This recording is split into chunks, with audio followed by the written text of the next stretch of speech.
오늘 본문의 말씀을 통하여 은혜를 나누고자 하는 메시지의 제목 시작. 상처 준 사람을 유산으로 계승하라. 말도 안 되는 얘기입니다.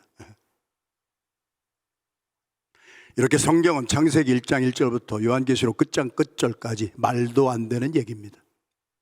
나에게 상처 준 사람은 내가 버려야 됩니다. 그래서 성경은 역설이라고도 말하는 사람도 있습니다. 우리가 하나님을 모르는 사람들이 사는 방향하고는 반대라는 얘기지요. 거꾸로라는 얘기지요. 그래서 숱한 고난과 숱한 핍박이 기독교 역사 가운데 있었지만은 그 말도 안 되는 그 마음의 핵심은 사랑입니다. 요한일서 4장 8절은 그래서 하나님은 사랑이시다. 베드로 칼을 품고 살던 사람이 그 마음이 주님의 마음이 됐습니다. 3번이나 예수님을 부인했던 베드로가 수제자였지만, 다른 사람이 보면은 제일 그럴듯한 사람이었지만, 주님의 눈으로는 사탄아 내 뒤로 물러가거라. 너는 마귀의 마음을 가지고 사는구나. 성경에 있는 대로 제가 말씀드리는 거예요. 저에게 주시는 말씀이란 말이에요. 그리고 베드로를 향하여서 3번 부인하였던 베드로에게 3번 회복할 기회를 주시고, 베드로야 내가 나를 사랑하느냐입니다. 내가 무엇을 아느냐, 내가 무엇을 가지고 있느냐, 그런 것이 아니라 네가 나를 사랑하느냐. 기독교 역사가 숱한 핍박과 숱한 순교자가 나오고, 우리 교회 역사학자들은 대한민국을 방문하면서 그들이 썼던 기록은 한국교회의 부흥은 순교자의 피가 기초가 되었습니다 라고 하는 것을 역사책에 기록해 놓았습니다. 제가 주님을 사랑하는 줄 주님이 아시나이다. 베드로의 심장이 이식수술 받았습니다. 복음은 그렇게 강력한 것입니다. 홍해를 가르는 기적보다도 그러한 것은 오늘 또 마귀와 사탄이 하늘에서부터 불이 떨어지기도 하고 성경적입니다. 그렇게 눈에 보이는 그러한 것들은요, 무당들도 합니다. 그러나 10길 물쏘고 날아도 한 길 마음, 나 자신도 나를 모르잖아요. 여러분 자신을 아세요? 우리도 예수님 없으면은요, 예수님에게 비춰보지 아니하면 내 마음 나도 모르는 게 인생이에요. 3번 주님의 말씀을 들었습니다. 그리고 베드로가 꼬꾸라졌습니다. 그리고 베드로의 마음이 사랑으로 충만해졌습니다. 예수님은 빌립보서 2장 5절 이하의 말씀에도 그러므로 너희도 이 마음을 품고 살아라. 칼 품고 살지 말아라. 얼마나 많은 부부들이 서로가 서로에게 칼을 품고 삽니까? 얼마나 많은 가족 안에서 문제가 일어납니까? 돈 때문에 싸우는 형제들, 유산 가지고 싸우는 사람들의 이야기가 유튜브에 맨날 나오고 뉴스에 맨날 나오지 않아요? 깨어지는 교회들의 그 식상을 보면은 다 자기들이 옳다고 하는데 예수님의 마음은 없습니다. 옳고 그름을 판단하려고 하는 마음은 있지만, 그래서 그러다고 판정받은 사람은 영원히 매장되는 것이고 살 길이 없습니다. 기독교 복음은 그렇게 살 길이 없었던 버려진 자, 그렇게 소망이 없었던 슬퍼하는 자, 우리의 삶의 오늘 42장 전에 41장 끝절이 기근이 온 세상에 심함이었더라. 그리고 오늘 봉독한 42장의 1절부터의 말씀은 거기에 기초를 둡니다. 저와 여러분들도 예외는 없습니다. 목사도 예외는 없습니다. 우리의 피부로 닿는 경제적인 문제, 피부로 닿는 건강의 문제, 피부로 느껴지고 체험되는 인간관계의 broken heartedness, 사람과의 관계가 깨어지면 지옥이 우리 속에 들어옵니다. 밤에 잠을 자도 좋은 꿈이 안 생깁니다. 사람은 마음에 품고 있는 것을 보는 투사체가 나오기 때문입니다. 그래서 우리의 마음이 변화받지 아니하면 꿈도 이상한 꿈을 꾸는 것이고, 그 꿈이 진짜인 줄 알고 마귀에게 속는 우리의 삶을 우리는 체험하고 삽니다. 한쪽에 전 세계의 각 곳에 기근이 심했을 때 풍성한 축복은 꿈을 꾸는 사람 하나를 통하여 이루어집니다. 가문이 멸문지화가 되었던 집안도 있습니다. 옛날에 조선시대에도. 그러나 그 중에 한 사람이 꿈을 꾸고 있었으면 그 집안을 일으킨 역사를 우리는 역사책에서 많이 봤습니다. 가정에 문제가 있고 교회가 문제가 있어도 꿈을 꾸는 사람, 자기의 야망이 아닙니다. 하나님이 주신 비전, 성령의 충만함을 받아 살리는 영으로 마음이 심장 이식 수술 받은 사람에게는 살리는 꿈이 보입니다. 들립니다. 그리고 말합니다. 요엘서 2장 28절 이하의 예언의 말씀은 오늘 또 계속되고 있는 것입니다. 꿈꾸는 사람이 바닥을 쳤다가 정상에 올라갔습니다. From the guttermost to the uttermost입니다. 가장 바닥을 친 사람이, 정호성 시인의 얘기 어제도 잠깐 나눴습니다만 제가 좋아합니다. 성경에 바닥이 없는 것은 무저갱이라고 기록이 되어 있습니다. 요한계시록에 보면은 그것은 에비스입니다. 지옥입니다. 지옥을 사는 사람들은 끝이 없이 추락합니다. 끝이 없이 떨어집니다. 그것이 에비스입니다. 바닥이 없습니다. 바닥은 축복입니다. 사업이 망해서 재정적으로 바닥을 쳤습니다. 무저갱으로 빠지지 않은 것이 축복입니다. 바닥은 그래서 딛고 올라가라고 주신 하나님의 축복입니다. 할렐루야.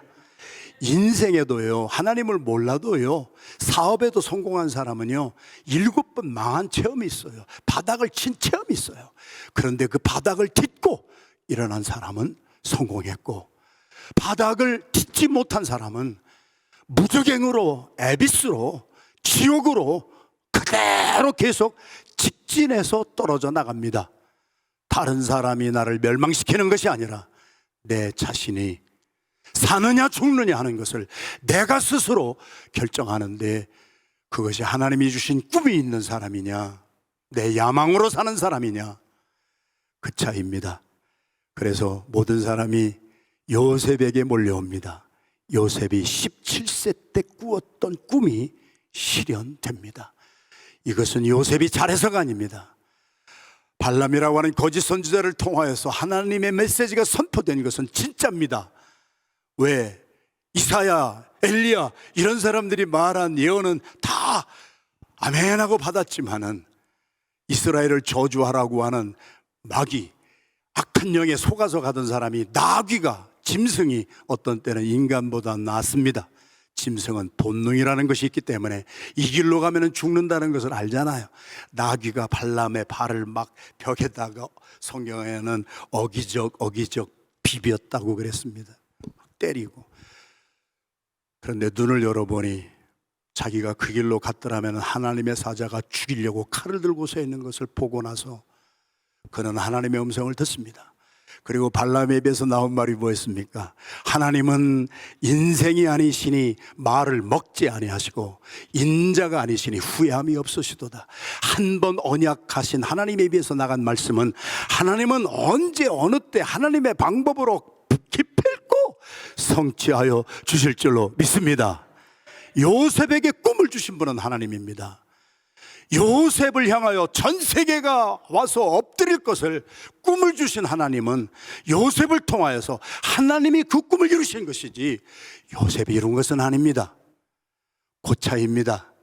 그래서 뭐 조금 잘 되면은 자기가 잘해서 잘된 줄로 알고 껍신거리는 사람들이 우리 인간이고 저였다는 얘기입니다.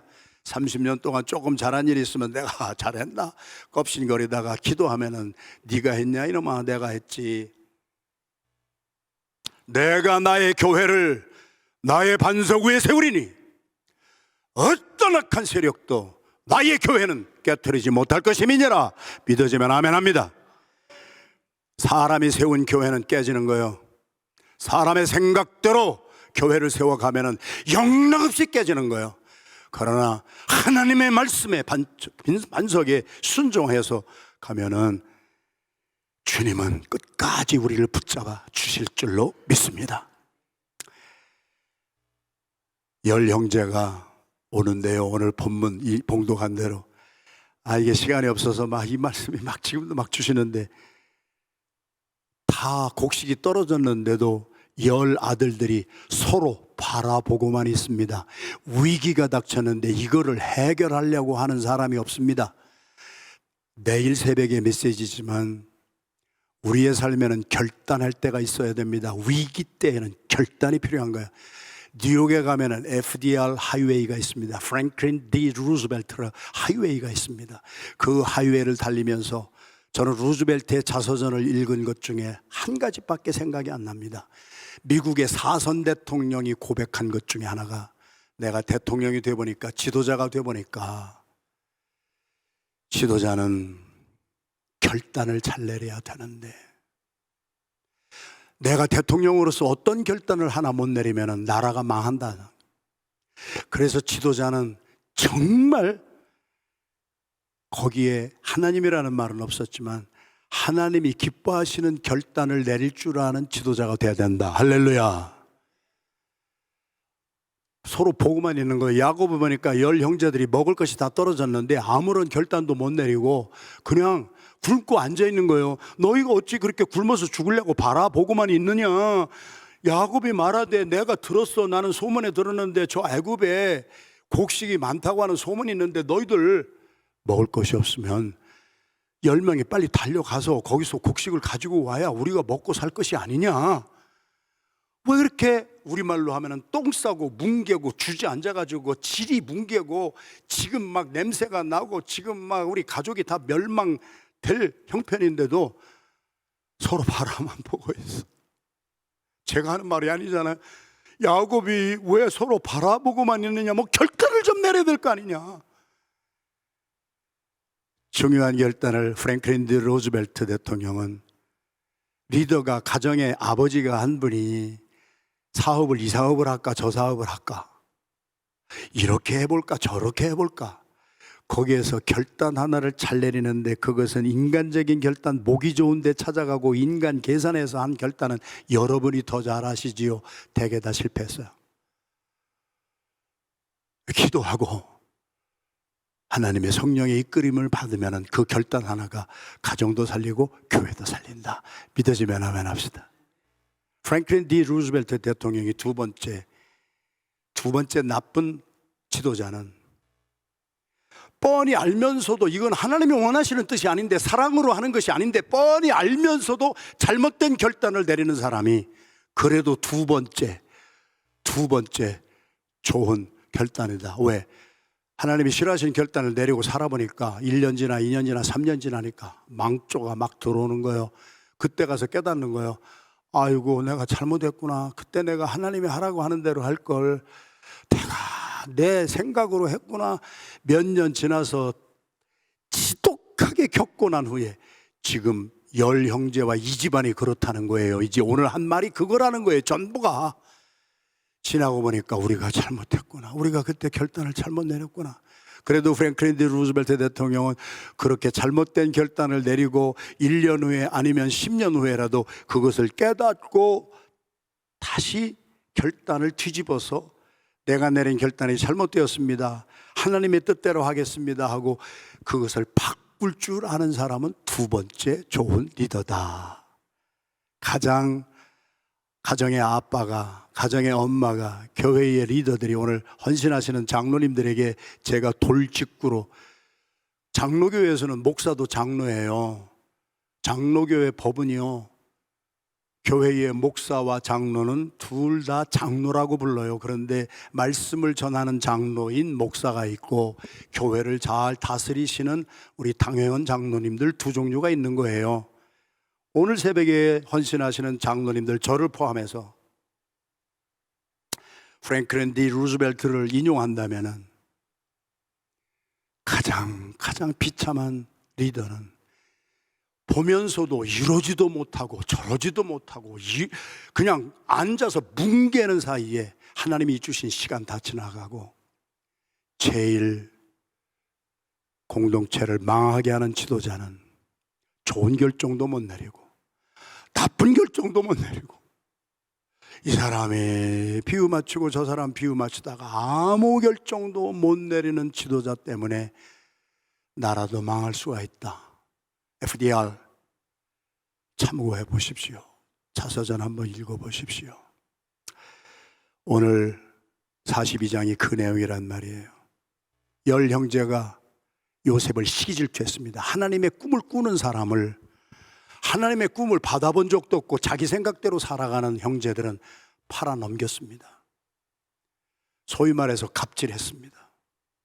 그리고 아무 결정권도 없는 17세 소년은 노예로 팔려버렸습니다. 그런데 시간이 지났습니다. 한 10여 년 지났습니다.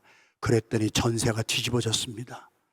팔림받은 요셉은 정상에 올라갔고 갑질해서 팔아먹은 형들은 구걸하러 요셉 앞에 동양오드로 왔습니다. 저는 우리 안디옥 교회에서도 30년 목회하면서 이민 초기에 사장이었던 분이 한 10여 년 흐르니까, 한 15년 흐르니까 그냥 말단 어디 가서 노동자로 된 사람도 보았고, 와가지고 맨주먹으로 일구던 사람이 사장 되는 것도 보았습니다. 인생은요, 진자리가 마른 자리가 되고 마른 자리가 진자리 되는 게 있어요. 내가 항상 좋은 때만 사는 것이 아니란 말이에요. 내가 어떤 연유로 해서 건강도 그냥 없어질 때도 있는 것이고, 저같이 그렇잖아요. 막 내가 건강할 때는 막 여러분이 다 아시잖아요. 그런데 이렇게 건강을 잃어버릴 줄 누가 알았느냐고요. 어떤 분은 막 돈이 막 잘 들어오고 직장이 막 탄탄했는데 막 직장 잃고 돈 잃고 하는 분들이 생길 수가 있다는 얘기 아니에요. 이게 성경에서 말하는 42장의 주제예요. 엎어진다는 거예요, 인생은. 그러니까 너희들이 있을 때에 잘해라 이거요. 그런 말이 오늘 또 인구에 회자되고 있잖아요. 남편이 있을 때 잘하세요. 아내 있을 때 잘하라고. 언젠가 남편이 없어지고 언젠가 아내가 없어지면은요, 언젠가 자식이 없어졌다고 생각해 보세요. 언젠가 성도가, 잘 있던 성도가 나갔다고 하는 것이, 저는 30년 동안요 내가 잘못한 거예요. 성도들이 잘못한 거 아니에요. 나중에 70세나 되어서야 깨달아지더라는 말이에요. 사랑하시는 성도 여러분, 피터 드러커나, 제가 이런 말을 잘 안 하려고 하는데요, 괜히 뭐 내가 그러나 여러분들하고 이 책도 좀 많이 읽자 해서 한 달에 한 권씩 계속해서 책을 이렇게 제가 읽고 여러분들에게 해도 도무지 안 읽고 통 안 읽고 영 안 읽는데, 그 안 읽는 시간에 성경 읽으면 더 좋고요. 리더십의 달인들은요, 가정을 보십시오. 누가 헤게모니를 잡았는지, 아내가 헤게모니를 잡은 가정도 있어요. 남편이 헤게모니를 잡은 가정도 있어요. 자식이 헤게모니를 가진 가정도 있어요. 그럴 리가 있어요? 그래요. 부모들이 다 80 넘고 몸은 모두 움직이면은 자식의 말을 따라서 살 수밖에 없는 거예요. 바뀌는 거예요. 타임지에서 말한 내용이에요. 인간이란 펑션이 달라진다. 나이에 따라서 젊었을 때 애를 낳아서 기르고 할 때는 아빠 엄마가 애들을 다 이끌었지만, 아빠 엄마가 나중에 늙어서 80, 90 치매 걸리고 못 움직이고 휠체어에 있으면은 아이들이 어떤 아이들이냐에 따라서 끌고 다니든지 잘 간병을 하든지 버리든지. 무슨 말이에요 제가 지금? 여기 창세기 42장을 오늘 이 시대에 맞는 말씀으로, 우리에게 주시는 말씀으로, 이 시대에 적용할 말씀으로 저에게 풀어지고 저에게 은혜를 주어서 해석한, 나를 해석한 말씀을 나누는 거 아니잖아요. 사랑하시는 성도 여러분, 장로님일 때 잘해야 되고요, 목사일 때 잘해야 된다는 얘기고요, 내가 무엇인가 영향력을 끼칠 수 있을 때 잘해야 돼요. 그 잘해야 된다는 것이 하나예요. 살려야 돼요. 죽이면 안 돼요. 예수님의 말씀했잖아요. 내가 죽이려 하면 내가 죽일 것이고, 내가 높아지려고 하면은 너 낮아질 것이고, 내가 낮아지려고 하면은 역설이에요. 창세기 1장부터 요한계시록 끝장 끝절까지는 이 세상의 풍조가 아니에요. 이 세상의 풍조는 헤게모니 잡은 사람이 다 다스리는 것 같지요? 아니에요. 천국은요, 섬기는 자가 다스린다고 그랬어요. 역설이에요. 저도 제가 막 빵빵빵빵 거리고 다닐 때도 있었어요. 솔직히 그럴 때는 많은 영혼들이 죽었어요. 제가 그때마다 깨닫고 저희 아내와 더불어 금식 들어가고 기도하고, 섬기자, 죽도록 섬기자. 우리가 가지고 있는 것 다 주님이 주신 것인데 다 가지고 섬기자. 우리가 완주하자. 끝까지 갈 때까지 섬겨보자. 그렇게 섬길 때에는요, 하나님이 다스려 주셨어요. 내가 다스리려고 하면은요, 이게 문제가 나타나기 시작한 거예요. 요거 차이예요. 한 끗 차이예요. 성령의 감동으로 내가 아빠 노릇을 하느냐, 어미 노릇을 하느냐, 아니면은 사장 노릇을 하느냐, 직원 노릇을 하느냐, 목사 직분을 감당하느냐, 장로 직분을 감당하느냐. 깨지는 교회들의 공통점이 뭡니까? 목사가 섬기지는 않고 쥐고 흔드는 거예요. 장로님들이 섬기지는 않고 말로만 하고 그냥 무슨 권세 잡은 것처럼 쥐고 흔드는 거예요. 성경은 오늘 열 형제가 갑질했던, 쥐고 흔들던 사람이, 팔아 넘기던 사람이 팔림 받은 자 앞에 와서 살려주세요. 오늘 누가복음 14장 11절에 예수님이 혼인잔치의 비유를 해주시거든요. 어떤 사람이 혼인잔치에 청함을 받았어요. 지 주제 파악을 못하고 제일 높은 상석에 앉아버렸어요. 거만을 떨었어요. 그랬더니 그보다 더 높은 사람이 왔어요. 그러더니 그 사람 보고 내려오세요. 당신이 앉을 자리가 아니에요. 내려와. 그리고 그 사람이 당하는 창피와 모멸감이 공중 앞에서 얼마나 심하겠느냐. 예수님이 하신 말씀 시작. 무릇 자기를 높이는 자는 그렇게 낮아질 것이고 자기를 낮추고 섬기는 자는 높아지리라. 주님의 말씀이 나에게 주시는 말씀으로 음성으로 들려지는 시간이 되기를 주님의 이름으로 축원합니다. 교회에서는 집사가 안수집사가 되고 안수집사가 장로가 되고 집사가 권사가 되고 장로가 됐다면은, 저 같은 사람이 높아졌다면은, 하나님의 원리는 자리와 지위가 이게 펑션인데 그거를 착각하고 하이라키컬한 포지션으로 이해하고 의시되고 하면은 문제가 생기는 거예요. 올라갈수록 낮아져야 되고, 내가 낮아질수록 하나님은 나를 높여 주셔서, 하나님의 나라에서는, 가정에서는 누가 제일 큰 사람이요? 섬기는 자가 가정에서 제일 큰 사람이지. 교회에서 누가 제일 큰 사람이요? 한 영혼 한 영혼을 내가 사랑하느냐? 그러면 내 양을 먹여라.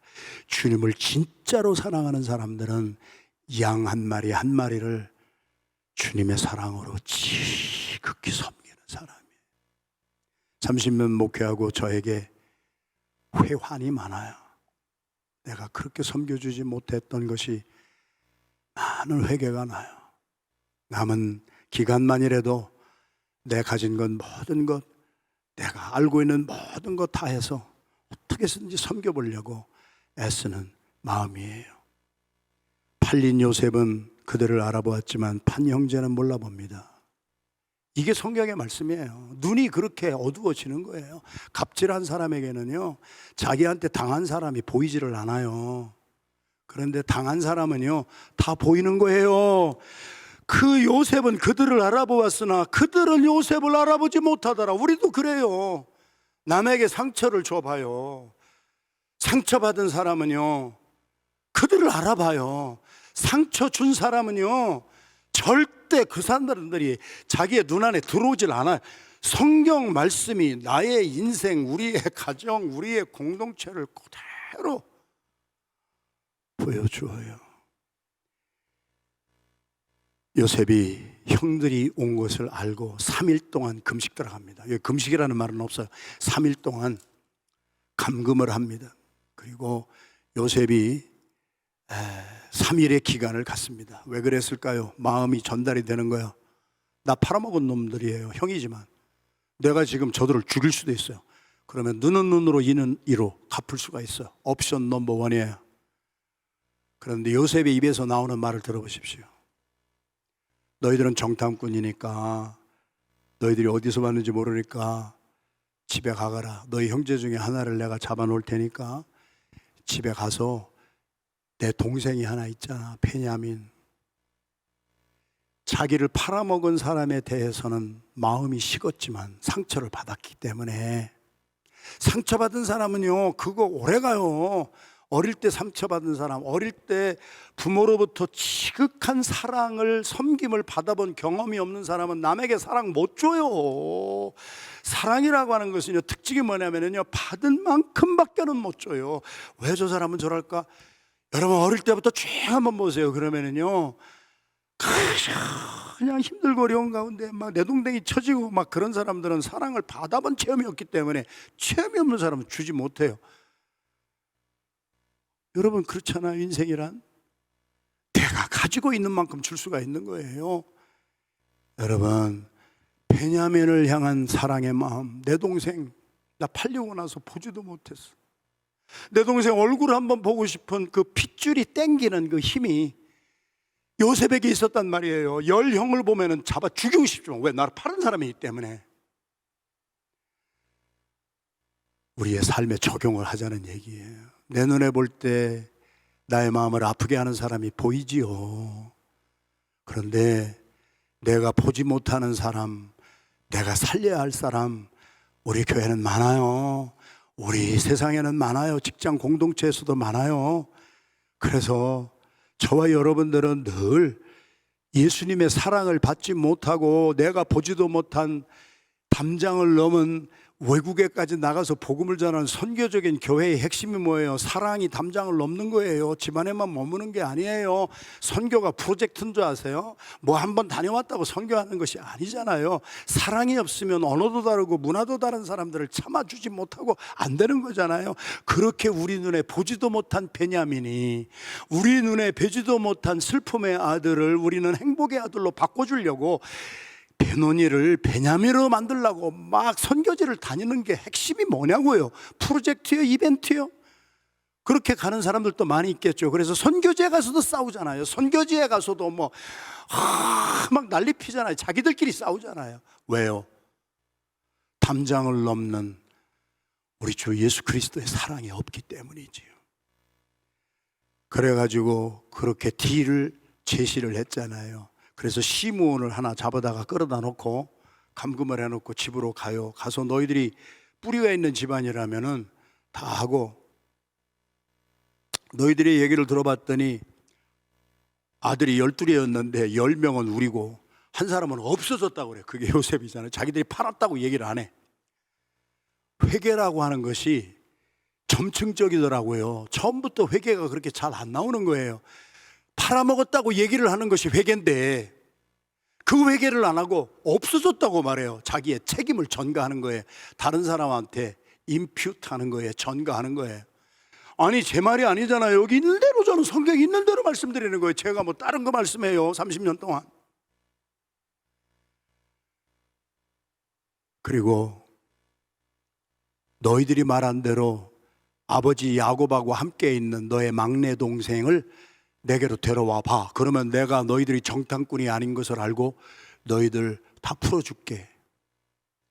그리고 3일기간을 갖고 그들에게 그 딜을 했을 때 그들이 통역을 통하여서 이제 얘기를 하잖아요. 지금 요셉은 자기를 감추느라고 히브리 말로 안 하고 저들이야 말하는 것을 못 듣는 척하고 통역으로 하게 하는데 사실은 다 듣잖아요. 그랬더니 그때서 형들이 회개를 한 것이 오늘 저희들이 읽은 21절 22절 같이 읽겠습니다. 시작. 그들이 서로 말하되 우리가 아우의 일로 말미암아 범죄하였도다. 회개가 나오기 시작하는 거예요. 그가 우리에게 애걸할 때에 그 마음의 괴로움을 보고도 듣지 아니하였으므로 이 괴로움이 우리에게 임하도다. 22절 루벤이 그들에게 대답하여 이르되 내가 너희에게 그 아이에 대하여 죄를 짓지 말라고 하지 아니하였더냐. 그래도 너희가 듣지 아니하였느니라. 그러므로 그의 핏값을 우리가 지금 치르게 되었도다 하니, 그들이 처음에는요 그 아들 둘 중에 막내 둘 중에 하나는 없어졌다고 말을 해요. 회개를 안 하는 거예요. 우리 사람들을 만나보면 저부터도 다 그렇게 살아요. 그런데 아무도 안 듣는 것 알고 요셉이 통역을 통해서 하니까 요셉이 자기 동생인 것은 꿈인도 모르고 요셉이 애굽말로 하고 통역을 통해서 히브리 말로 하고 요셉이 서 있는데 못 듣는 줄 아는 그 앞에서 그들이 진심으로 회개합니다.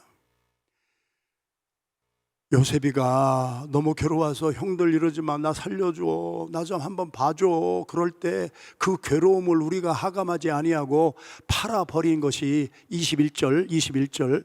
그래서 그의 괴로움을 애걸할 때에 보고도 듣지 아니하면서 그 괴로움이 우리에게 임하도다. 다른 사람의 입장에 서라고 하는 것이 우리의 요즘에 제일 많이 나오는 역지사지예요. 네 생각만 하지 말고 당하는 사람의 입장에서 한번 생각해 봐라. 얼마나 괴롭겠느냐. 그 괴로움을, 우리의 이 죄 때문에 당하는 괴로움을 주님은 역지사지로 우리의 입장에서 네가 그렇게 괴로웠구나, 그래 내가 해결해 줄게. 그래서 예수님이 우리의 괴로움을 지고 십자가에 달려 돌아가 죽으셔서 우리의 괴로움을 다 없애주셨잖아요. 그게 복음이에요. 그런데 상대방에 당하는 괴로움을 느끼지도 못하는 것은 후메네오와 알렉산더 같은 양심이 화인 맞은 자라. 그래서 그 괴로움을 우리가 그때 들어줬어야 되는데 안 들어줬더니 그 괴로움이 우리에게 지금 임하는구나. 갈라디아서 6장 7절의 말씀입니다. 시작. 스스로 속이지 말라. 하나님은 업신여김을 받지 아니하시나니 사람으로 무엇으로 심든지 그대로 거두리라. 저요 70세예요. 30년 목회했어요. 제가 사랑을 뿌린 것에 대해서는 사랑에 많은 것을 받고 있어요. 제가 미움을 뿌린 사람도 몇 사람 있었어요. 그 사람들하고는 아직도 적대 관계예요. 내가 뿌린 대로예요. 스스로 속이지 말라. 하나님은 만홀히 여기심을 받지 아니하나니. 옛날 성경에는 만홀이에요. 만홀이는 한자예요. 그것을 개역 성경에는 업신여김이라고 했죠. 만홀이 뭐예요? 질펀할 만, 소홀히 할 홀. 다른 사람의, 내가 상처 주는 사람의 그 괴로움을 만홀히 여겨, 질펀하게 소홀히 여겨. 자기 중심으로 산다는 거죠. 내 괴로움은 좀 알아주세요. 나에게는 좀 위로를 좀 해주세요. 그런데 다른 사람 위로할 줄을 몰라. 다른 사람 섬길 줄을 몰라. 다른 사람을 받들 줄도 몰라. 그러면은 그게 만홀이라는 거예요. 그런 만홀이 여김을, 업신 여김을 하나님은 받지 아니하시나니. 그래, 내가 한번 뿌려봐라. 그리고 내가 3년 후에 5년 후에 한번 겪어봐라. 네가 뿌린 대로 거두게 될 것이니라. 하나님은 그렇게 만홀히 여기심을 받는 사람이 아니다. 제 고백입니다. 30년 목회하고 제가 괴로울 때가 있었으면 괴로운 사람의 심정을 제가 잘 알아듣지 못하였다고 하는 것입니다. 그때 그 괴로움을 내가 풀어줬더라면 오늘 그 괴로움이 나에게 임하지는 않을 텐데, 이거는 저의 고백입니다. 제가 한국일보에 지금 칼럼을 8번째 썼는데 혹시 읽어보신 분이 있는지 모르겠는데요, 한국일보에서 하도 부탁이 와서 나 칼럼 쓰기가 두려운데요, 그래도 목사님 써주세요. 옛날에 8년 동안도 쓰셨잖아요. 그래서 제 칼럼의 넘버원이 이것은 나의 참회록입니다. 이것은 내가 잘난 것을 얘기하는 것이 아니라 내가 회개하는 것들, 내가 이런 관계 속에서 잘못되었던 것들, 누구의 마음을 내가 조금만 내가 하나님의 사랑으로 덮였더라면 넉넉히 품어줄 수 있는 그러한 케이스를 내가 풀어주지 못한 것, 그 괴로움이 아직 내 마음에 있습니다. 그래서 한국일보 지금 8번째, 이제 다음 주에 9번째 계속해서 이게 8년을 갈지 몇 년을 갈지 모르지만 저의 참회록입니다. 물론 제가 열심히 한 것도, 제가 받은 사랑 열매도 나누지만 그 괴로움이 나에게 임하더라고요. 그래서 오늘 저와 여러분들의 삶에 적용 들어갑니다. 무슨 일을 겪어도 남편과 아내 사이에는 괴로움을 서로 주고받지 마세요. 부모와 자식 간에는 괴로움을 서로 주고받지 마세요. 그 괴로워하는 사람들을 교회 안에서 우리 장로님들이 그들의 괴로움을 내 괴로움으로 한번 받아주세요. 그 사람이 괴로운 것을 알면서도 우리가 무시한다면요, 나중에 그 괴로움이 나에게 임하는 거 제 말이 아니잖아요. 주님이 하신 말씀이잖아요. 그리고 요셉은 그 형들에게 자기의 정체성을 밝힙니다. 내가 형이라고 아직 밝히지는 않습니다. 이것이 오늘 주시는 메시지의 제목입니다. 내가 한국 사람인가 미국 사람인가. 저 신학교 다닐 때는요, 이민신학연구원에서 맨날 그거 연구하고 학자들끼리 모여서 우리도 막 프리셉트 해가면서 교수하고 막 반론을 제기하면서 이민교회라고 해야 될까요? 뭐 디아스포라 교회로 해야 될까요? 그러면서 우리가 한국인입니까? 아니면 미국인입니까? 코리안 아메리칸입니까? 아니면은 아메리칸 코리안입니까? 뭐 이런 것 가지고 싸우고 뭐 한어로 예배를 드려야 됩니까? 영어로 예배 드려야 됩니까? 그것이 우리들 시대의 앞으로의 장래를 위한 아젠다였어요. 이 아젠다에 대한 해석이 여기 나오잖아요. 요셉에 나와서 쫙 나와주고 내가 요셉입니다 했습니까? 아닙니다. 자기가 히브리인입니다, 한국인입니다 이런 발표를 하기 전에 나는 애굽의 총리지만 하나님을 경외하는 God fear입니다. 우리의 정체성은 그리스도인이 되어야 된다는 얘기예요. 믿어지면 아멘 합시다. 한국 사람이냐 미국 사람이냐 이것이 나오는 게 성경에서 안 나와요. 나는 너희들이 유대인들이 볼 때 애굽의 총리요, 너희들이 볼 때 이방인 같아도 나는 하나님을 경외하는 사람이요, 하나님을 믿는 사람이요. 저희들은요 목사라고 하는 아이덴티티 전에, 한국인이라고 하는 아이덴티티 전에 여기 헌신하시는 우리 은퇴 장로님들, 귀한 장로님들, 심호하는 장로님들, 내가 장로라고 하는 직분을 말하기 전에 우리는 그리스도인입니다. 예수 그리스도를 믿고 변화받은 새로운 피조물이 되어서 고린도후서 5장 17절에 누구든지 예수 안에 있으면 새로운 피조물이라 이전 것은 지나갔으니 보라 새 것이 되었도다. 새로운 피조물이 된 우리에게 하나님이 두 가지 직분을 주셨는데 첫 번째는 화평하게 하는 직분을 주셨다. 장로님들이 하시는 일은 이쪽 편 저쪽 편이 아니란 말이에요. 하나 되게 하는 일이에요. 믿어지면 아멘 합니다. 목사가 하는 일이 다른 거 아니에요. 이 편 저 편 들은 게 아니란 말이에요. 그러면은 이 편이 옳고 저 편이 그러다고 하면은요, 그러다고 판단받은 사람은요 죽어야 돼요.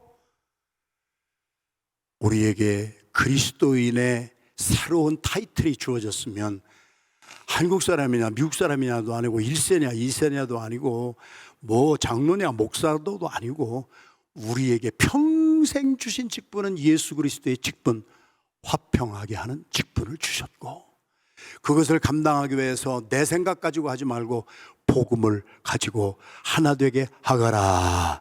우리에게 주시는 메시지인 줄로 믿으면 아멘합니다. 그리고 그들에게 딜을 다 하고, 시간이 없어서 그냥 정리합시다. 그들에게 돈 다시 다 넣어주고 그들의 길 양식을 다 준 것이 무엇입니까? 요셉이 그들을 향한 사랑이었습니다. 그 사랑이 어디서 나왔느냐고요? 그들이 회개하는 모습을 보는 거예요. 못 들은 척하고 통역이 가운데 있기 때문에 형들도 요셉이 뭐 히브리 말을 알아들으라고는 상상도 못하고 자기들끼리 막 말을 하는데 회개를 하는 거예요. 우리가 범죄하였습니다. 우리가 하나님 앞에 죄를 지었습니다. 그때 요셉이 애걸하고 뭐 복걸할 때 그때 들어주었어야 되는데, 루벤이 말하잖아요. 그때 내가 얘 팔으면 안 된다고 그렇게 얘기를 했잖아. 죽이면 안 된다고 얘기를 했잖아. 살려보려고 하는데 너희들이 또 그렇게 팔아버렸잖아. 그 핏값을 우리가 지금 받고 있는 건 아니냐. 그 말을 들은, 회개를 들은 요셉은 증오의 마음이 사랑의 마음으로 변합니다. 인간관계에서요, 부부 사이에요, 남편이 되었던 아내가 되었던 그리스도의 마음을 가진 사람이 먼저 하는 사람이요 주도권을 잡는 거예요. 먼저 하는 사람이 내 미안해, I'm sorry, 그냥 I'm sorry 한마디만 하면 돼. I'm sorry. 미국에 오니까 I'm sorry, excuse me, I love you 세 가지만 하면은요 미국 생활하는데 아무 지장 없다는 거 아닙니까? 한번 해봅시다. I'm sorry. 뭔 소리인지 잘, 소리가 뭔지 모르겠어요. I'm sorry. Excuse me. I love you. 아니 왜 저를 보라보고 했으면 옆에 분 바라보시고 합시다. I'm sorry. Excuse me. I love you. 다른 영어 할 것도 없어요.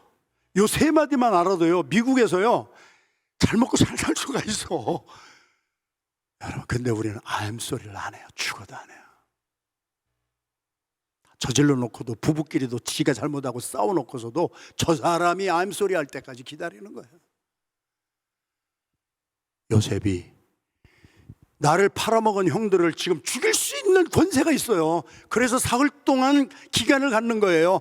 즉시 안 해요. 그리고 결단 내린 거예요. 그리고 그들이 회개하는 모습을 보고 그들의 양식 주머니에 돈도 다 도로 넣어주고 그들이 길 양식, 집에까지 가는데 먹을 양식 따로 주고 엑스트라 5마일을 더 가주는 사랑으로. 그래서 로마서 13장 10절 우리 다 같이 시작. 사랑은 이웃에게 악을 행하지 아니하나니.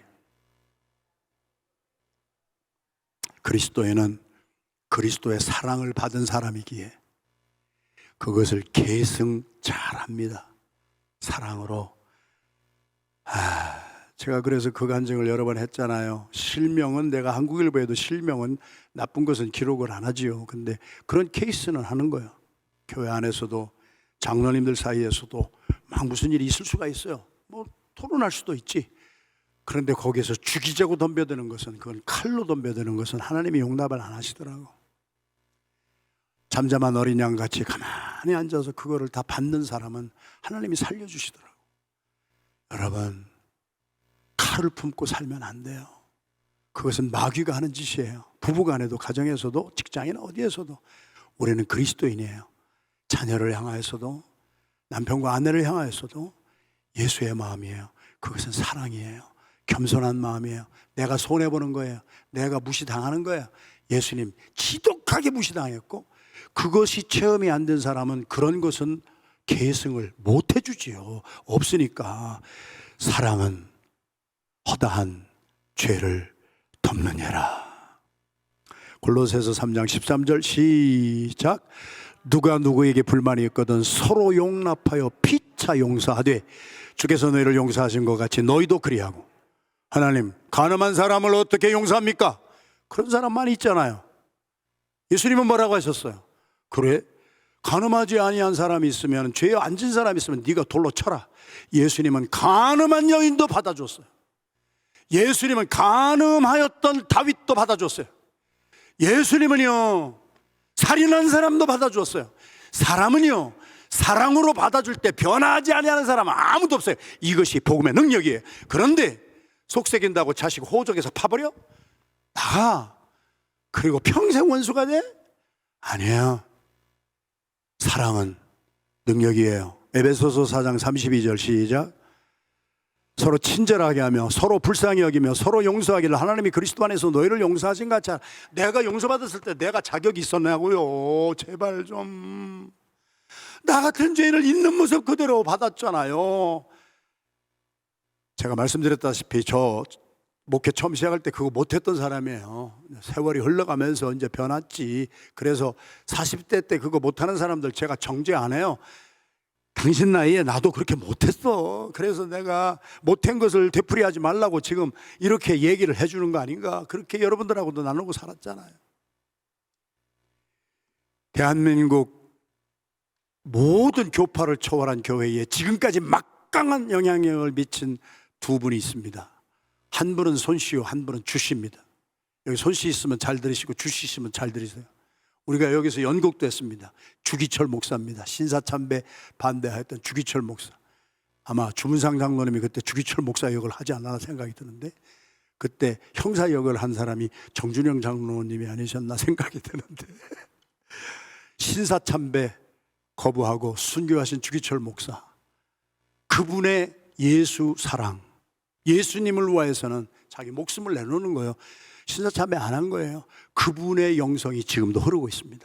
순교자의 영성은요, 모든 그리스도인들에게 흐르고 있습니다. 그것이 불씨가 있습니다. 불꽃이 있습니다. 어느 때에 그 불씨가 점화가 되면 타서 주기철 목사처럼 목숨을 내놓고 순교하셨습니다. 우리 그리스도인들에게는 그 불씨가 다 있습니다. 믿어지면 아멘 합시다. 우리는 그런 때를 겪지 못했어요. 우리가 막아서 당신 예수 믿으면 죽이고 안 믿으면 살리라 그런 거 겪었어요? 없잖아요. 그런데 막상 그런 것이 당하면은요, 거기서 신사참배하는 사람도 나올 것이고 무서우니까. 그런데 거기서 그 불꽃이 점화되는 사람도 있는데, 중요한 것은 불꽃이에요.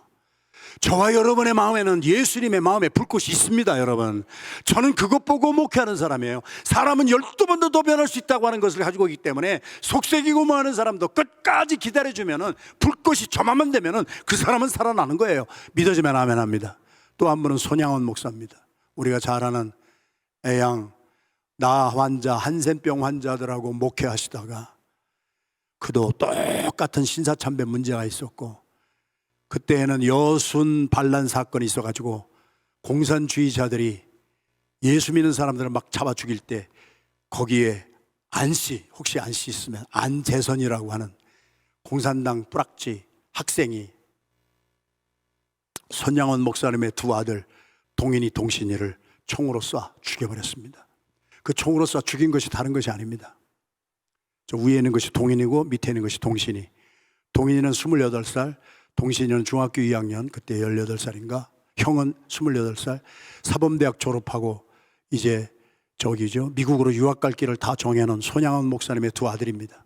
손양원 목사님이 돌아가셨을 때 장례의 상주가 그 두 사람을 쏘아 죽인, 머리에 이 상주 이 모자를 쓰고 있는, 그 모자를 뭐라고 하는지 건인가요? 그걸 쓰고 있는 사람이 그 두 아들을, 손양원 목사님의 두 아들을 공산주의자였던 그 청년이 쏘아 죽였습니다. 그 청년도 젊었습니다. 제가 그 기록을 쭉 보니까 동인이는 사진에 봐도 굉장히 미남이잖아요. 어마어마한 인기를 누렸던 사람이에요. 그런데 예수 그리스도를 믿는 아버지의 신앙을 따라서 그리스도의 사랑으로 꽉 차 있었던 여수 순천 지역의 모든 학생회 총회장을 했더라고요.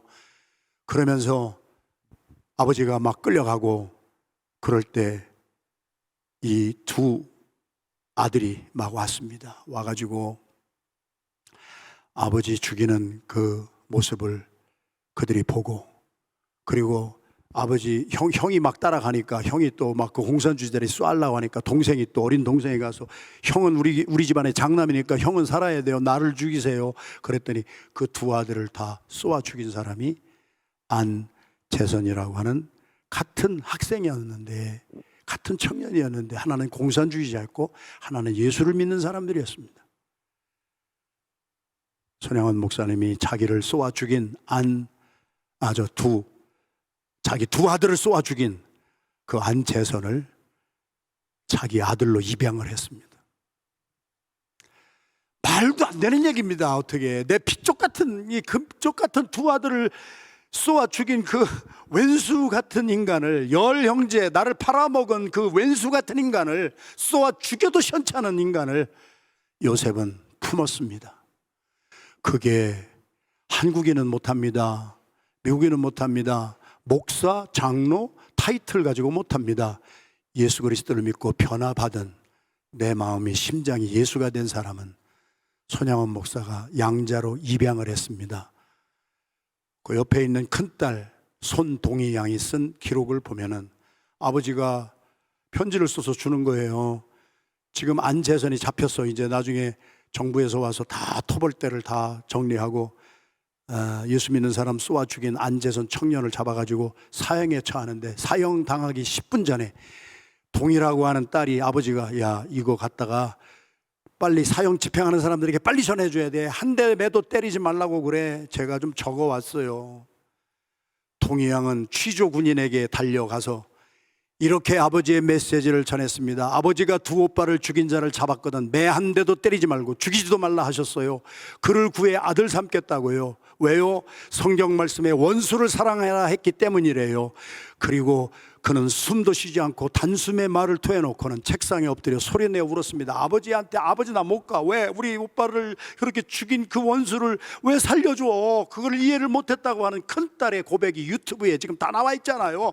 그래가지고 막 우리내고 소리를 내고 울었는데, 동희 양의 말이 끝나고 울음을 터뜨리자 죽이려고 있던 군인들, 방에 있던 사람들은 모두 충격을 받고, 취조를 하던 군인은 입에 물고 있던 담배가 떨어진 줄도 모르고 손수건을 꺼내 눈물을 닦으며 위대하시다, 위대하시다, 어떻게 이럴 수가 있느냐 감탄의 소리를 토해내고, 손양원 목사님의 두 아들을 죽였던 안재선, 그도 같은 학생이에요. 그도 같은 청년이에요. 하나는 공산주의자였고 하나는 예수 믿는 사람이에요. 고개를 숙인 채 그도 울기 시작했다. 감동을 받은 사형 집행인들이 10분 전에 안재선을 풀어주었고, 안재선은 그 후로 예수 그리스도를 믿는 그리스도인이 되었고, 손양원 목사님이 신사참배도 반대하다가 순교 당하셨지요. 그랬을 때에 그 원수 같은 입양한 아들이 상주가 되어서 이게 예수의 사랑입니다. 이것 때문에 목회합니다. 이것 때문에 복음 전하고 이것 때문에 선교하는 것이지 뭐 내가 배운 거 내가 뭐 한 거 이거 아무것도 아닙니다. 그 앞에 아무것도 아닙니다. 아무것도 아닙니다. 하나님은 사랑이시라. 저 같은 사람을 있는 모습 그대로 주님이 용서하시고 받아주셨기에 오늘 저도 여기 있기에, 저도 저를 욕하는 사람, 저를 비난하는 사람, it's okay. 그들을 나는 찾아다니면서 나를 용서해 주세요 하고 지금도 그렇게 살아가는 것은 제가 쇼를 합니까?